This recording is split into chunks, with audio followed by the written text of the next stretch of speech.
Bem-vindo ao canal Total Audiolivros. A interpretação dos sonhos de Sigmund Freud. Capítulo 7. O esquecimento dos sonhos. Sugiro, por conseguinte, que nos voltemos primeiro para um tema que levanta uma dificuldade até agora não considerada, mas que, não obstante, é capaz de jogar por terra todos os nossos esforços de interpretação dos sonhos. Já se objetou, em mais de uma ocasião, que de fato não temos nenhum conhecimento dos sonhos que nos dispomos a interpretar ou, falando mais corretamente, que não temos nenhuma garantia de conhecê-los tal como realmente ocorreram. Em primeiro lugar, o que lembramos de um sonho, aquilo em que exercemos nossa arte interpretativa, já foi mutilado pela infidelidade de nossa memória, que parece singularmente incapaz de reter um sonho e bem pode ter perdido exatamente as partes mais importantes de seu conteúdo. É muito frequente, ao procurarmos voltar a atenção para um de nossos sonhos, descobrirmos-nos lamentando o fato de que, embora tenhamos sonhado mais, não conseguimos recordar nada além de um único fragmento, ele próprio relembrado com peculiar incerteza. Em segundo lugar, temos todas as razões para suspeitar de que nossa lembrança dos sonhos é não apenas fragmentada, mas positivamente inexata e falseada.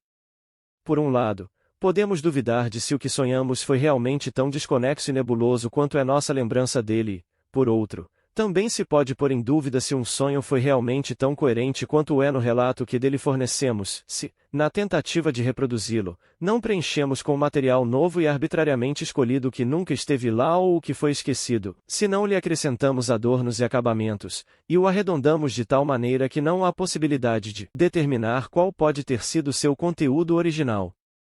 Na verdade, um autor, Spita, 1882, 338, chega a ponto de sugerir que, se o sonho mostra qualquer tipo de ordem ou coerência, tais qualidades só são introduzidas nele ao tentarmos evocá-lo.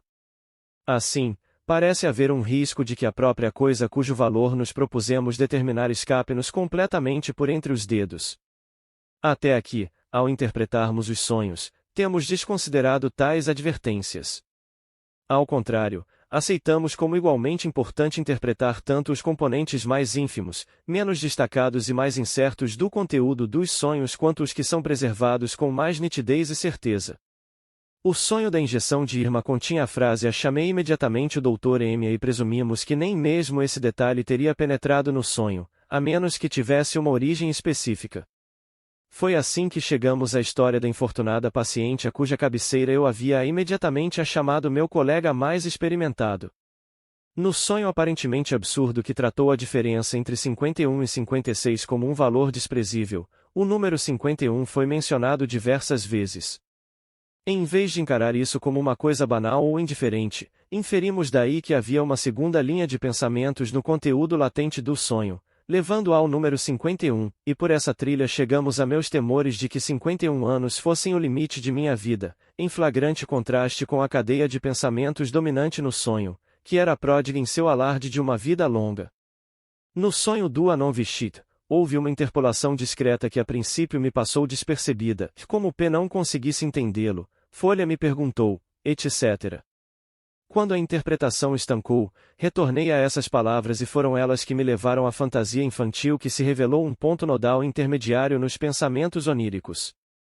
Chegou-se a isso através dos versos.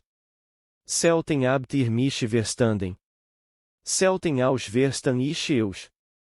Nur wenn wir in kot uns fander. Só verstanden wir uns gleich. Em toda análise se poderiam encontrar exemplos para mostrar que precisamente os elementos mais triviais de um sonho são indispensáveis à sua interpretação e que o trabalho em andamento é interrompido quando se tarda a prestar atenção a esses elementos. Ao interpretar sonhos, atribuímos idêntica importância a cada um dos matizes de expressão linguística em que eles nos foram apresentados. E mesmo quando o texto do sonho, tal como tínhamos, era sem sentido ou insuficiente, como se o esforço de fornecer dele um relato correto tivesse fracassado, levamos também essa falha em consideração. Em suma, tratamos como Sagrada Escritura aquilo que os autores precedentes haviam encarado como uma improvisação arbitrária, remendada às pressas no embaraço do momento. Essa contradição requer uma explicação. A explicação nos é favorável, embora sem tirar a razão dos outros autores. À luz de nosso recém-adquirido entendimento da origem dos sonhos, a contradição desaparece por completo. É verdade que distorcemos os sonhos ao tentar reproduzi-los, aí reencontramos em ação o processo que descrevemos como a elaboração secundária, e muitas vezes mal formulada, do sonho pela instância encarregada do pensamento normal. Mas essa mesma distorção não passa de uma parte da elaboração a que os pensamentos oníricos são regularmente submetidos em decorrência da censura do sonho. Os outros autores notaram ou suspeitaram aqui do papel de distorção do sonho que atua de maneira ostensiva. Quanto a nós, estamos menos interessados nisso, pois sabemos que um processo de distorção muito mais extenso, embora menos óbvio, já fez o sonho brotar dos pensamentos oníricos ocultos. O único erro cometido pelos autores precedentes foi supor que a modificação do sonho, no processo de ser lembrado e posto em palavras, é arbitrária e não admite maior análise, sendo, portanto, passível de nos fornecer uma imagem enganosa do sonho. Eles subestimaram a extensão do determinismo nos eventos psíquicos. Não há neles nada de arbitrário. De modo bastante geral, pode-se demonstrar que, se um elemento deixa de ser determinado por certa cadeia de pensamentos, sua determinação é imediatamente comandada por outra. Por exemplo, posso tentar pensar arbitrariamente num número, mas isso é impossível. O número que me ocorre é inequívoco e necessariamente determinado por pensamentos que agem em mim, ainda que estejam distantes de minha intenção imediata. Do mesmo modo, as modificações a que os sonhos são submetidos na redação redaction da vida de vigília tampouco são arbitrárias. Estão associativamente ligadas ao material que substituem e servem para indicar-nos o caminho para esse material, que, por sua vez, pode ser substituto de alguma outra coisa. Ao analisar os sonhos de meus pacientes, às vezes submeto essa asserção ao seguinte teste, que nunca me falhou: quando o primeiro relato que me é feito de um sonho por um paciente é muito difícil de compreender, peço-lhe que o repita. Ao fazer isso, ele raramente emprega as mesmas palavras. Entretanto, as partes do sonho que ele descreve em termos diferentes são-me reveladas, por esse fato, como ponto fraco do disfarce do sonho, que servem para mim como serviu para Hagen o sinal bordado no manto de Siegfried. É esse o ponto por onde se pode iniciar a interpretação do sonho. Minha solicitação de que o paciente repetisse seu relato do sonho advertiu-o de que eu tinha o propósito de me empenhar particularmente em solucioná-lo. Assim, sob a pressão da resistência, ele encobre às pressas os pontos fracos do disfarce do sonho, substituindo quaisquer expressões que ameacem trair seu sentido por outras menos reveladoras. Desse modo, atrai minha atenção para a expressão que abandonou. O empenho do sonhador em impedir a solução do sonho fornece-nos uma base para inferir o cuidado com que seu manto foi tecido. Menos justificativa tiveram os autores precedentes para devotar tanto espaço à dúvida com que nosso juízo recebe os relatos de sonhos. É que essa dúvida não tem nenhuma justificativa intelectual. Em geral, não há garantia de exatidão de nossa memória, mas, mesmo assim, cedemos à compulsão de dar crédito a seus dados com muito mais frequência do que seria obviamente justificado. A dúvida sobre a exatidão do relato de um sonho ou de certos pormenores dele é também um derivado da censura onírica, da resistência à irrupção dos pensamentos oníricos na consciência. Essa resistência não se esgotou nem mesmo com os deslocamentos e substituições que ocasionou, persiste sob a forma de uma dúvida ligada ao material que foi admitido na consciência. Ficamos especialmente inclinados a interpretar mal essa dúvida na medida em que ela tem o cuidado de nunca atacar os elementos mais intensos do sonho, mas apenas os fracos e indistintos. Como já sabemos, porém, uma completa transmutação de todos os valores psíquicos se dá entre os pensamentos oníricos e o sonho. A distorção só é possibilitada pela retirada do valor psíquico. Habitualmente, ela se expressa por esse meio e às vezes se contenta em não pedir mais nada. Assim, quando um elemento indistinto do conteúdo do sonho é, além disso, atacado pela dúvida, temos aí uma indicação segura de estarmos lidando com um derivado mais ou menos direto de um dos pensamentos oníricos proscritos. O estado de coisas é como o que se instaurava após uma grande revolução numa das repúblicas da Antiguidade ou da Renascença. As famílias nobres e poderosas que antes haviam dominado o cenário eram mandadas para o exílio e todos os altos postos eram ocupados por recém-chegados. Apenas os membros mais empobrecidos e impotentes das famílias derrotadas ou seus dependentes distantes tinham permissão de permanecer na cidade, mesmo assim, não desfrutavam de plenos direitos civis e eram encarados com desconfiança. A desconfiança, nessa analogia, corresponde à dúvida no caso que estamos considerando. É por isso que, ao analisar um sonho, insisto em que toda a escala de estimativas de certeza seja abandonada e que a mais ínfima possibilidade de que possa ter ocorrido no sonho algo de tal ou qual natureza seja tratada como uma certeza completa. Ao rastrear a origem de qualquer elemento do sonho, descobrir-se-á que, a menos que essa atitude seja firmemente adotada, a análise chegará a uma paralisação.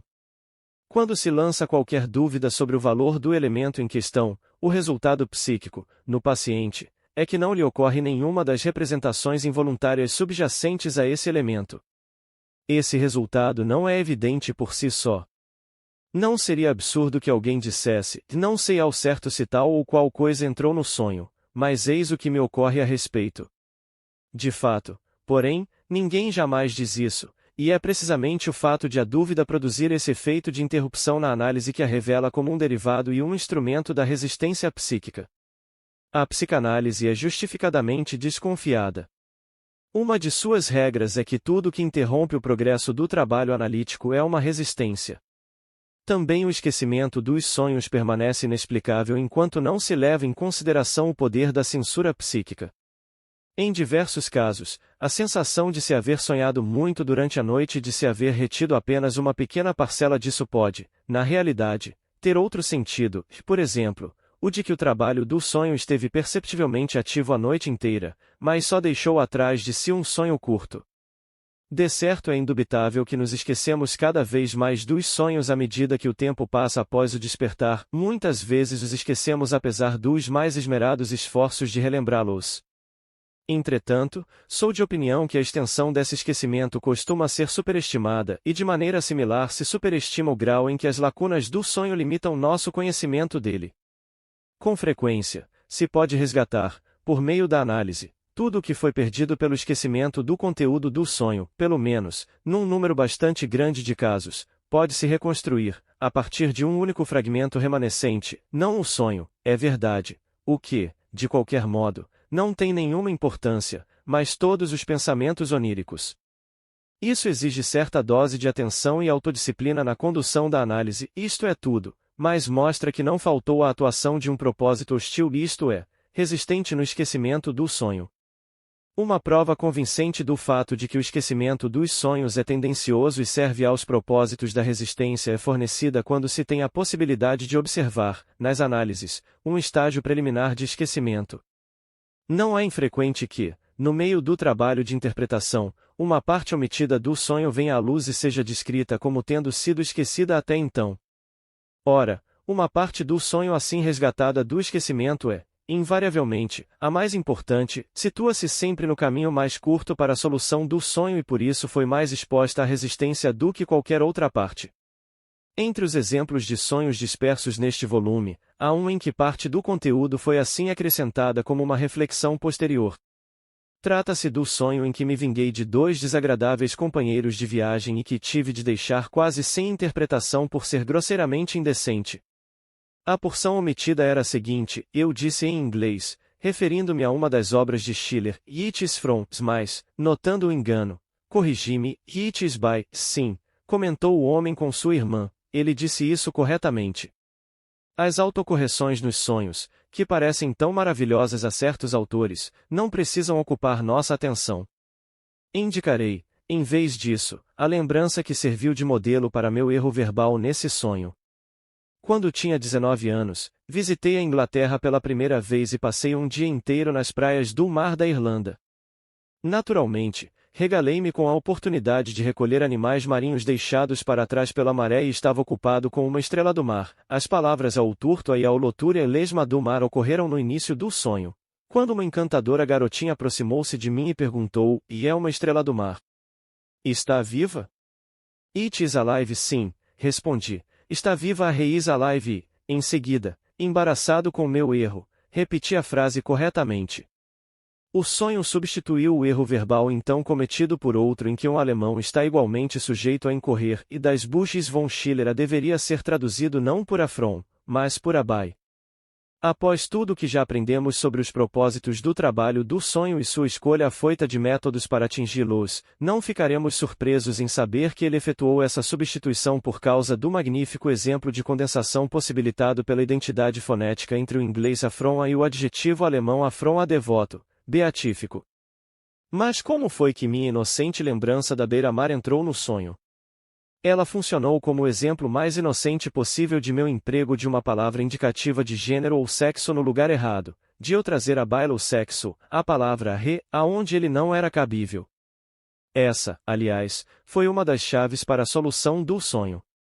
Ademais, ninguém que tenha conhecimento da origem atribuída ao título A Matter and Motion, a matéria e movimento, de Clerc Maxwell terá qualquer dificuldade em preencher as lacunas, e Le Malade Imaginaire, de Amolière, La matière est-elle laudable? Movimento dos intestinos. Além disso, estou em condições de oferecer uma demonstração ocular do fato de que o esquecimento dos sonhos, em grande parte, é produto da resistência. Vem um de meus pacientes e me conta que teve um sonho, mas esqueceu todo e qualquer vestígio dele, e, portanto, é como se nunca tivesse acontecido. Prosseguimos com nosso trabalho. Deparo com uma resistência, por isso, explico algo ao paciente e o auxílio, através do incentivo e da pressão, a chegar a um acordo com algum pensamento desagradável. Mal consigo fazer isso, ele exclama, e agora me lembro do que foi que sonhei. A mesma resistência que estava interferindo em nosso trabalho desse dia também o fizera esquecer o sonho. Superando essa resistência, resgatei o sonho para sua memória. Exatamente da mesma maneira, quando um paciente atinge determinado ponto em seu trabalho, é possível que consiga lembrar-se de um sonho ocorrido há 3 ou 4 dias, ou até mais, e que até então permanecerá esquecido. A experiência psicanalítica forneceu-nos ainda outra prova de que o esquecimento dos sonhos depende muito mais da resistência que do fato, acentuado pelas autoridades, de serem os estados de vigília e sono estranhos um ao outro. Não raro me acontece, tal como a outros analistas e a pacientes em tratamento, depois de ser despertado por um sonho, por assim dizer, passar imediatamente, e em plena posse de minhas faculdades intelectuais, a interpretá-lo. Nessas situações, muitas vezes me recusei a descansar enquanto não chegasse a uma compreensão completa do sonho, contudo, foi minha experiência, algumas vezes, depois de finalmente acordar pela manhã, constatar que havia esquecido inteiramente tanto minha atividade interpretativa quanto o conteúdo do sonho, embora sabendo que tivera um sonho e que o interpretara.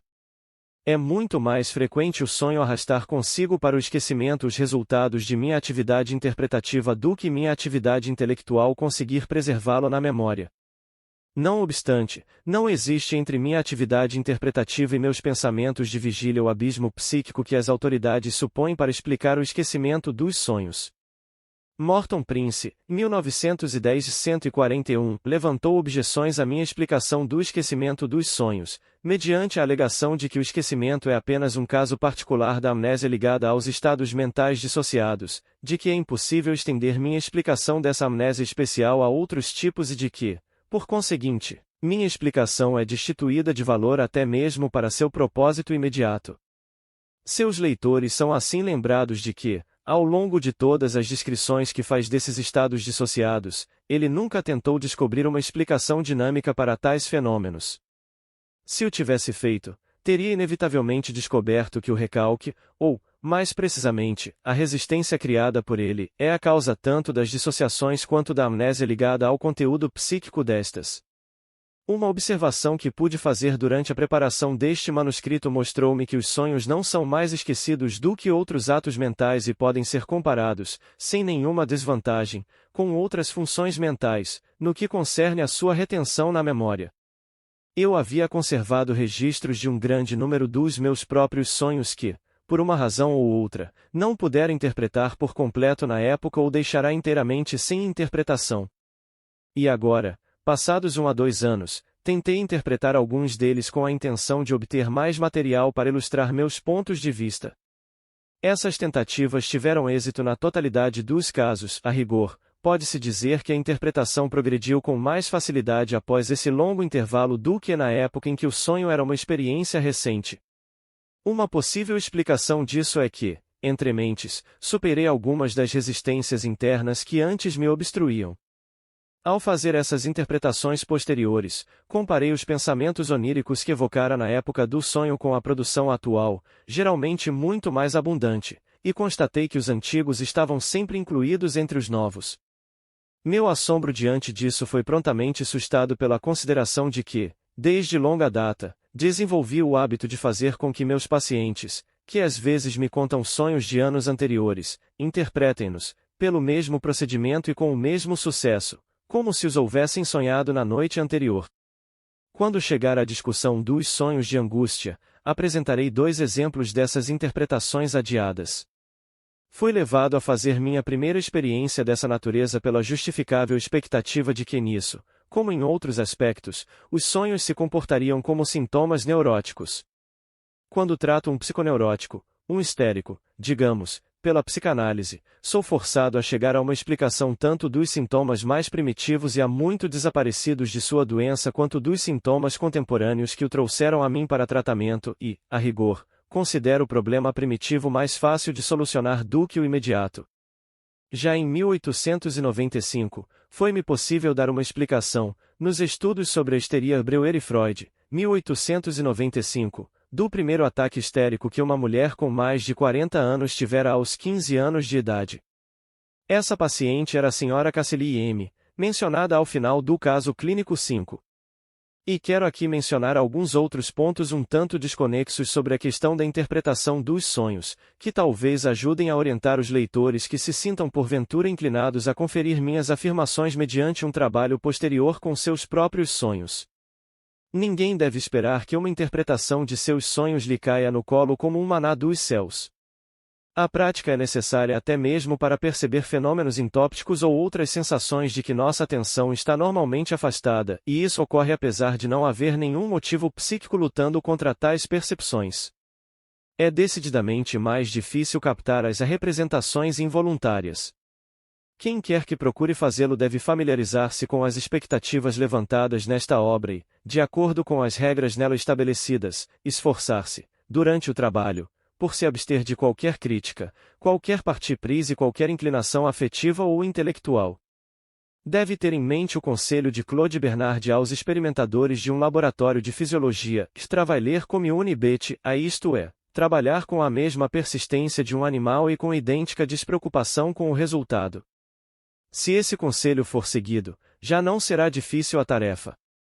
Nem sempre se pode consumar a interpretação de um sonho de uma só vez. Depois de seguirmos uma cadeia de associações, não raro sentimos esgotada nossa capacidade, nada mais se pode saber do sonho nesse dia. O mais aconselhável, nesse caso, é interromper o trabalho e retomá-lo em outro dia, e outra parte do conteúdo do sonho poderá então atrair nossa atenção e dar-nos acesso a outra camada dos pensamentos oníricos. Esse procedimento poderia ser descrito como interpretação afracionada do sonho. Só com extrema dificuldade é que o principiante na tarefa de interpretar sonhos se deixa persuadir de que sua tarefa não chega ao fim quando ele tem nas mãos uma interpretação completa, uma interpretação que faz sentido, é coerente e esclarece todos os elementos do conteúdo do sonho. É que um mesmo sonho pode ter também outra interpretação, uma superinterpretação a que lhe escapou. De fato, não é fácil ter uma concepção da abundância das cadeias inconscientes de pensamento ativas em nosso psiquismo, todas lutando por encontrar expressão. Tampouco é fácil dar crédito à perícia exibida pelo trabalho do sonho na descoberta permanente de formas de expressão capazes de abrigar diversos sentidos, como o alfaiatezinho do conto de fadas que acertou 7 moscas com um só golpe. Meus leitores estarão sempre inclinados a me acusar de introduzir uma quantidade desnecessária de engenhosidade em minhas interpretações, mas a experiência real lhes ensinaria que não é bem assim. Por outro lado, não posso confirmar a opinião, originalmente formulada por Silberer P.S., 1914, parte 2, seção 5, de que todos os sonhos, ou muitos sonhos, ou certas classes de sonhos, requerem 2 interpretações diferentes, que se afirma até mesmo possuírem uma relação fixa entre si. Afirma-se que uma dessas interpretações, que Silberer chama de a psicanalítica, dá ao sonho um ou outro sentido, geralmente de cunho infantil sexual, quanto a outra interpretação, mais importante, a que ele dá o nome de anagógica, disse que revela os pensamentos mais sérios, muitas vezes de implicações profundas, que o trabalho do sonho tomou como material. Silberer não forneceu provas confirmadoras dessa opinião através do relato de uma série de sonhos analisados nessas duas direções. E tenho de objetar que inexiste o fato alegado. A despeito do que ele diz, a maioria dos sonhos não requerem superinterpretação e, mais particularmente, é insuscetível à interpretação anagógica. Tal como ocorre com muitas outras teorias formuladas em anos recentes, é impossível desprezar o fato de que as opiniões de Silberer são influenciadas, até certo ponto, por uma tendência que visa disfarçar as circunstâncias fundamentais em que se formam os sonhos e desviar o interesse de suas raízes pulsionais. Em certo número de casos, pude corroborar as afirmações de Silberer. A análise demonstrou que, em tais casos, o trabalho do sonho viu-se diante do problema de transformar em sonho uma série de pensamentos altamente abstratos da vida de vigília, insuscetíveis a receber qualquer representação direta. Esforçou-se por resolver esse problema apoderando-se de outro grupo do material intelectual um tanto frouxamente relacionado com os pensamentos abstratos, muitas vezes, de maneira que se poderia descrever como alegórica, e, ao mesmo tempo, passível de ser representado com menor dificuldade. A interpretação abstrata de um sonho assim surgido é dada pelo sonhador sem qualquer dificuldade. A interpretação correta do material interpolado deve ser buscada pelos métodos que agora nos são familiares. Caso se pergunte se é possível interpretar todos os sonhos, a resposta deve ser negativa. Não se deve esquecer que, na interpretação de um sonho, tem-se como oponentes as forças psíquicas que foram responsáveis por sua distorção. É numa relação de forças, portanto, que se determina se nosso interesse intelectual, nossa capacidade de autodisciplina, nossos conhecimentos psicológicos e nossa prática de interpretar sonhos irão habilitar-nos a dominar nossas resistências internas. É sempre possível caminhar um pouco, o bastante, pelo menos, para nos convencermos de que o sonho é uma estrutura provida de sentido, e, em geral, o bastante para entrever qual é esse sentido. Com muita frequência, um sonho que vem logo a seguir permite-nos confirmar e levar adiante a interpretação que adotamos experimentalmente para seu antecessor. Muitas vezes, uma série de sonhos que se estende por um período de semanas ou meses está baseada num fundo comum e, por conseguinte, deve ser interpretada como um conjunto interligado. No caso de dois sonhos consecutivos, observa-se com frequência que um deles toma como ponto central algo que se acha apenas na periferia do outro e vice-versa, de maneira que também suas interpretações são mutuamente complementares. Já forneci exemplos que mostram que os diferentes sonhos de uma mesma noite, em regra bastante geral, devem ser tratados como um todo único em sua interpretação. Mesmo no sonho mais minuciosamente interpretado, é frequente haver um trecho que tem de ser deixado na obscuridade. É que, durante o trabalho de interpretação, apercebemo-nos de que há nesse ponto um emaranhado de pensamentos oníricos que não se deixa desheredar e que, além disso, nada acrescenta a nosso conhecimento do conteúdo do sonho. Esse é o umbigo do sonho, o ponto onde ele mergulha no desconhecido. Os pensamentos oníricos a que somos levados pela interpretação não podem, pela natureza das coisas, ter um fim definido, estão fadados a ramificar-se em todas as direções dentro da intricada rede de nosso mundo do pensamento. É de algum ponto em que essa trama é particularmente fechada que brota o desejo do sonho, tal como um cogumelo de seu micélio. Mas temos de retornar aos fatos concernentes ao esquecimento dos sonhos, pois deixamos de tirar deles uma importante conclusão. Vimos que a vida de vigília mostra uma tendência inequívoca a esquecer qualquer sonho que se tenha formado durante a noite, seja como um todo, logo após o despertar, seja aos bocadinhos no correr do dia, e reconhecemos que o principal responsável por esse esquecimento é a resistência anímica ao sonho, resistência essa que já fez o que pôde contra ele durante a noite. Mas, se é assim, uma questão se coloca: como é que o sonho pode chegar a se formar em face dessa resistência? Tomemos o caso mais extremo, em que a vida de vigília se descarta de um sonho como se ele nunca houvesse ocorrido. Um exame da interação das forças psíquicas nesse caso deverá levar-nos a inferir que o sonho de fato não teria ocorrido se a resistência fosse tão acentuada durante a noite quanto é durante o dia. temos de concluir que, no decorrer da noite, a resistência perde parte de seu poder, embora saibamos que não o perde inteiramente, uma vez que já mostramos o papel que desempenha na formação dos sonhos como agente deformador. Mas somos levados a supor que seu poder fique diminuído à noite e que isso possibilite a formação dos sonhos. Fica então fácil compreender como, depois de recuperar a plenitude de sua força no momento do despertar, ela passa imediatamente a se livrar daquilo que foi obrigada a permitir enquanto enfraquecida. Diz-nos a psicologia descritiva que o principal sine qua non para a formação de sonhos é que a mente esteja em estado de sono, e agora podemos explicar esse fato. O estado de sono possibilita a formação de sonhos porque reduz o poder da censura endopsíquica. É sem dúvida tentador encarar essa inferência como a única possível a partir dos fatos do esquecimento dos sonhos e fazer dela a base para outras conclusões quanto às condições de energia que prevalecem durante o sono e a vigília. Por ora, entretanto, deter-nos-emos aqui. Quando tivermos penetrado um pouco mais a fundo na psicologia dos sonhos, veremos que os fatores que possibilitam sua formação também podem ser concebidos de outra maneira. Talvez a resistência à conscientização dos pensamentos oníricos possa ser evitada sem que tenha havido qualquer redução em seu poder. E parece plausível que ambos os fatores que favorecem a formação dos sonhos, a redução e a evitação da resistência, sejam simultaneamente possibilitados pelo estado de sono. Farei aqui uma interrupção, embora vá retomar este tema dentro em breve. Existe outro conjunto de objeções a nosso método de interpretação dos sonhos, do qual devemos agora tratar.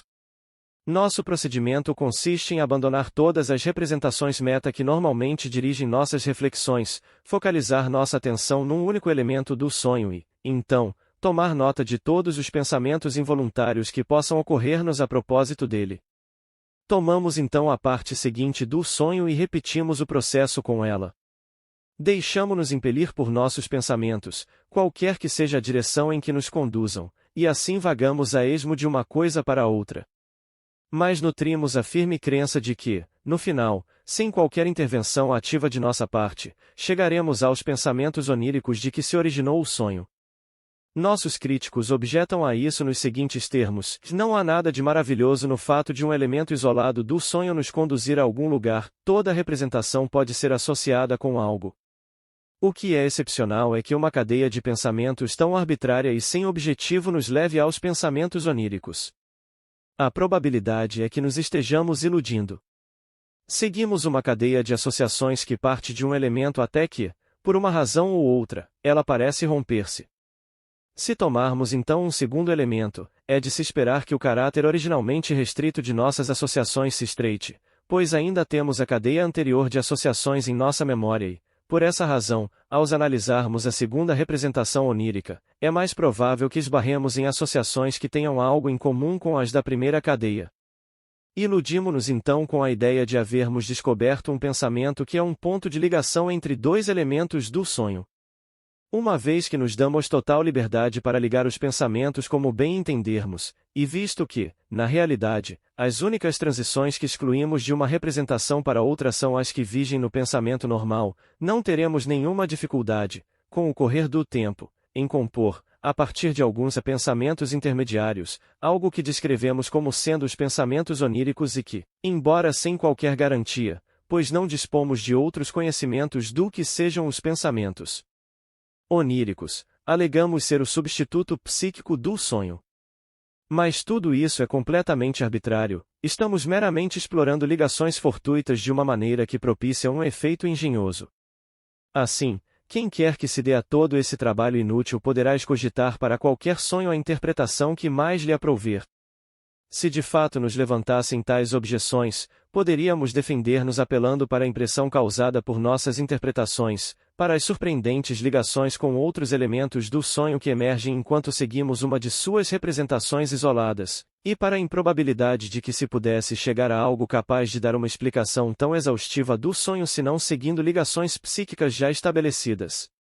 Poderíamos também assinalar, em nossa defesa, que nosso procedimento na interpretação dos sonhos é idêntico ao procedimento pelo qual resolvemos os sintomas histéricos, e nisso, a correção de nosso método é atestada pela emergência e desaparecimento coincidentes dos sintomas, ou, para usar um símile, as afirmações feitas no texto são corroboradas pelas ilustrações que as acompanham. Mas não temos nenhuma razão para nos esquivarmos do problema de como é possível chegar-se a um objetivo pré-existente seguindo o curso fortuito de uma cadeia de pensamentos arbitrária e sem meta alguma, e isso porque, embora talvez não possamos solucionar o problema, podemos esvaziá-lo por completo. Ocorre que é demonstravelmente inverídico que estejamos sendo arrastados por uma corrente de representações sem meta alguma quando, no processo de interpretar um sonho, abandonamos a reflexão e deixamos que emerjam representações involuntárias. Pode-se demonstrar que a única coisa de que conseguimos libertar-nos são as representações meta que nos são conhecidas. Mal fazemos isso, as representações meta desconhecidas, ou, como dizemos sem precisão, inconscientes, assumem o comando e, daí por diante, determinam o curso das representações involuntárias. Nenhuma influência que possamos exercer sobre nossos processos anímicos nos facultará a pensar sem representações meta, nem tem o conhecimento de qualquer estado de confusão psíquica que seja capaz de fazê-lo. Os psiquiatras renunciaram com excessiva pressa, nesse aspecto, à sua crença na concatenação dos processos psíquicos. Sei com certeza que não ocorrem cadeias de pensamento desprovidas de representações meta nem na histeria e na paranoia, nem na formação ou resolução dos sonhos. É possível que elas não ocorram em nenhum dos distúrbios psíquicos endógenos. Até mesmo os delírios dos estados confusionais podem ter sentido, se aceitarmos a brilhante sugestão de Leures 1834, 131 de que eles só nos são inteligíveis por causa das lacunas que apresentam. Eu próprio formei a mesma opinião a cada vez que tive oportunidade de observá-los. Os delírios são obra de uma censura que já não se dá ao trabalho de ocultar seu funcionamento, em vez de colaborar para produzir uma nova versão que seja inobjetável, ela suprime brutalmente tudo aquilo a que desaprova, de maneira que o que resta se torna muito desconexo. Essa censura age exatamente como a censura dos jornais na fronteira russa, que só permite que os periódicos estrangeiros caiam nas mãos dos leitores por quem tem o dever de zelar depois de colocar uma tarja negra sobre diversos trechos. É possível que um livre jogo das representações com uma cadeia de associações fortuita seja encontrado nos processos cerebrais orgânicos destrutivos. O que é encarado como tal nas psiconeuroses é sempre explicável como um efeito da influência da censura numa cadeia de pensamentos empurrada para o primeiro plano por representações meta que permaneceram ocultas. Tem-se considerado como sinal infalível de que uma associação está isenta da influência das representações meta o fato de as associações, ou imagens, em questão parecerem interrelacionadas de um modo que se descreve como a superficial, a pura assonância, ambiguidade verbal, coincidência temporal sem relação interna de sentido, ou por qualquer associação do tipo que permitimos nos xistes ou nos trocadilhos. Essa característica está presente nas cadeias de pensamento que vão dos elementos do sonho até os pensamentos intermediários, e destes, até os pensamentos oníricos propriamente ditos. Já vimos exemplos disso, não sem espanto, em muitas análises de sonhos. Nenhuma ligação era solta demais, nenhum xiste era precário demais para servir de ponte entre um pensamento e outro. Mas a verdadeira explicação desse estado de coisas tolerante não tarda em ser descoberta. Sempre que um elemento psíquico está vinculado a outro por uma associação objetável ou superficial, há também entre eles um vínculo legítimo e mais profundo que está submetido à resistência da censura. A verdadeira razão do predomínio de associações superficiais não está no abandono das representações meta, mas sim na pressão da censura. As associações superficiais substituem as profundas quando a censura torna intransitáveis as vias normais de ligação. Podemos imaginar, a título de analogia, uma região montanhosa onde uma interrupção geral do tráfego, devido a inundações, por exemplo, bloqueou as estradas principais, mais importantes, porém onde as comunicações ainda são mantidas através de trilhas inconvenientes e íngremes, normalmente utilizadas apenas pelos caçadores. Aqui se podem distinguir dois casos, embora, em essência, eles sejam o mesmo. No primeiro, a censura se volta apenas contra a ligação entre dois pensamentos que, separadamente, não suscitam objeção. Nesse caso, os dois pensamentos penetram sucessivamente na consciência, a ligação entre eles permanece oculta e, em seu lugar, ocorre-nos entre os dois uma ligação superficial em que, de outra maneira, nunca teríamos pensado. Essa ligação costuma estar vinculada a uma parte do complexo de representações muito diferente daquela em que se baseia a ligação suprimida e essencial. O segundo caso é aquele em que os dois pensamentos, por si só, são submetidos à censura por causa de seu conteúdo. Sendo assim, nenhum dos dois aparece em sua forma verdadeira, mas apenas numa forma modificada que a substitui, e os dois pensamentos substitutos são escolhidos de maneira a possuírem uma associação superficial que reproduz o vínculo essencial que relaciona os dois pensamentos substituídos. Em ambos os casos, a pressão da censura resultou num deslocamento de uma associação normal e séria para uma associação superficial e aparentemente absurda. Uma vez que estamos cientes da ocorrência desses deslocamentos, não hesitamos, na interpretação dos sonhos, em confiar tanto nas associações superficiais quanto nas outras. Na psicanálise das neuroses, faz-se o mais amplo uso desses dois teoremas, que, quando se abandonam as representações metaconscientes, as representações meta-ocultas assumem o controle do fluxo de representações, e que as associações superficiais são apenas substitutos, por deslocamento, de associações mais profundas e suprimidas. A rigor, esses teoremas transformaram-se em pilares básicos da técnica psicanalítica. Quando instruo um paciente a abandonar qualquer tipo de reflexão e me dizer tudo o que lhe vier à cabeça, estou confiando firmemente na premissa de que ele não conseguirá abandonar as representações meta-inerentes ao tratamento, e sinto-me justificado para inferir que o que se afigura como as coisas mais inocentes e arbitrárias que ele me conta está de fato relacionado com sua enfermidade. Há uma outra representação meta de que o paciente não desconfia, uma que se relaciona comigo. A plena avaliação da importância desses dois teoremas, bem como as informações mais pormenorizadas sobre eles, enquadram-se no âmbito de uma exposição da técnica da psicanálise. Aqui atingimos, portanto, um dos pontos limítrofes em que, segundo nosso programa, devemos abandonar o tema da interpretação dos sonhos. Há uma conclusão verdadeira que podemos extrair dessas objeções, qual seja, que não precisamos supor que todas as associações ocorridas durante o trabalho de interpretação tenham tido lugar no trabalho do sonho durante a noite. É verdade que, ao fazermos a interpretação no estado de vigília, seguimos um caminho que retrocede dos elementos do sonho para os pensamentos oníricos, e que o trabalho do sonho seguirá um rumo inverso. Mas é altamente improvável que esses caminhos sejam transitáveis em ambos os sentidos. Ao contrário, parece que, durante o dia, enveredamos por novas cadeias de pensamentos e que essas veredas estabelecem contato com os pensamentos intermediários e com os pensamentos oníricos ora num ponto, ora noutro. É fácil perceber como, dessa maneira, o novo material diurno se imiscui nas cadeias interpretativas. É provável também que o aumento da resistência instaurado desde a noite torne necessários novos e mais tortuosos desvios.